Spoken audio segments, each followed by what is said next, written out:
இதுதான் பாண்டியர்களோட மிக முக்கியமான மிகப்பெரிய கலாச்சார பங்களிப்பு. மதுரையில் அவங்க நடத்தின இந்த இலக்கிய கூட்டங்கள் தான் தமிழ் மொழியையும் இலக்கியத்தையும் அடுத்த கட்டத்துக்கு கொண்டு போச்சு. இதுல சுவாரஸ்யமான விஷயம் என்னன்னா, பல பாண்டிய மன்னர்களே பெரிய கவிஞர்களா இருந்திருக்காங்க.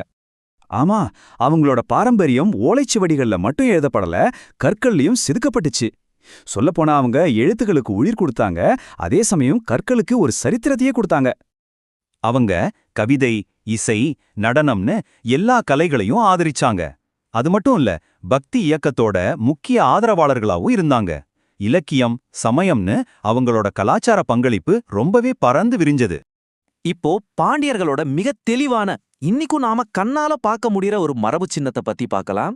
அவங்களோட பிரமிக்க வைக்கிற கோவில்கள். அவங்களோட கட்டிடக்கலை காலப்போக்குல ஒரு பெரிய வளர்ச்சியை சந்திச்சது. ஆரம்பத்துல பாறைகளை கொடைஞ்சு செஞ்ச குடைவரை கோவில்கள்ல இருந்து அப்புறமா வானுயர்ந்த கோபுரங்களோட பிரம்மாண்டமான கோவில்கள் கட்டுற அளவுக்கு அவங்களோட கலைத்திறன் நம்மள ஆச்சரியப்பட வைக்குது. அவங்களோட கட்டிடக்கலையோட முத்திரனே சொல்லலாம்.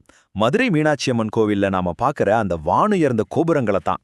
தென்னிந்திய கோவில்களுக்கே ஒரு சின்னமா மாறின இந்த கோபுரங்கள் இன்னைக்கும் பாண்டியர்களோட புகழ சொல்லிக்கிட்டு இருக்கு.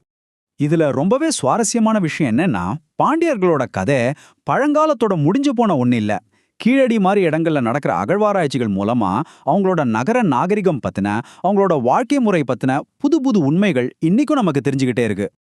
கடைசியா பாண்டியர்களோட கதை நமக்கு ஒரு விஷயத்த ரொம்ப ஆழமா சொல்லுது.